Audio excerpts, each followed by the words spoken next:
ഭൂമി മുഴുവനും ഒരൊറ്റ ഭഗവാനാൽ വ്യാപിച്ചിരിക്കുകയാണ്. ഗീതയിൽ പഠിച്ചിട്ടില്ലേ? മത്താഹം പരതരന്യാന്യ കിഞ്ചീത ധനഞ്ജയ മയി സർവമിത പ്രോക്തം സൂത്ര മണിഗണ ഇവ. അർജുന, ഈ ലോകത്തുള്ള സകല ജീവജാലങ്ങളെ ഞാൻ എൻ്റെ കഴുത്തിലെ മാലയിലെ അല്ലെങ്കിൽ എൻ്റെ കഴുത്തിലെ മാലയുടെ നൂലിൽ മുത്തുകളായിട്ട് കോർത്തിട്ടിരിക്കുകയാണെന്നാണ് പറയുന്നത്. അപ്പം ഭഗവാന്റെ മാലയിലെ ഓരോ മുത്തുകളാണ് ഓരോ ജീവജാലങ്ങളും. എവിടെ ധർമ്മമുണ്ടോ അവിടെ ഭഗവാനുണ്ട്, എവിടെ സത്യമുണ്ടോ അവിടെ ഭഗവാനുണ്ട്.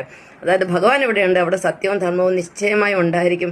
അതുകൊണ്ട് ഇനി ഒരിക്കലും അസുരന്മാർ മുന്നോട്ട് വരില്ല. ഈ ഭൂമിയിലെ അസുരന്മാരുടെ എല്ലാ സർവനാശത്തിന് സമയമായി. മൂന്നാം ലോകമഹായുദ്ധത്തോടുകൂടി ഈ അസുരന്മാർ ഭൂമിയിൽ നിന്ന് ഉന്മൂലനം ചെയ്യപ്പെടും. ഇപ്പം ദേവന്മാർ മാത്രമേ ജയിക്കുകയുള്ളൂ. അതായത് ഭക്തന്മാർ, യഥാർത്ഥ ഭക്തന്മാരെന്ന് പറഞ്ഞാൽ വിഷ്ണു ഭക്തരാണ്. വിഷ്ണു ഭക്തർ മാത്രമേ ഇനി മുന്നോട്ട് പോവുകയുള്ളൂ. 2027 2029 രണ്ട്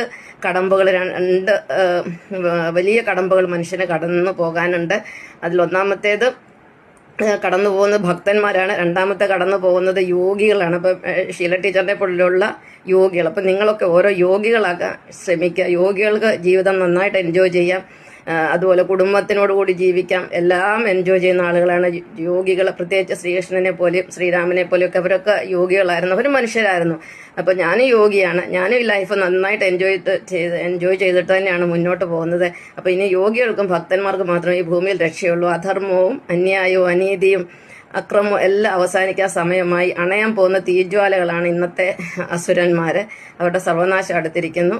അപ്പോൾ ഇനി അവർക്ക് ഒരിക്കലും വിജയമില്ല. അവരുടെ അസുര സാമ്രാജ്യം എന്ന് പറഞ്ഞാൽ 2047 ഒരു അസുര സാമ്രാജ്യ സ്വപ്നമുണ്ട്. അത് വെറും സ്വപ്നമാണ്, വ്യാമോഹമാണ്. അത് എന്താ പറയുക, മലർപ്പൊടിക്കാരൻ്റെ സ്വപ്നമാണ്. അതെനിക്ക് പറയാനുള്ളൂ. നന്ദി, നമസ്കാരം.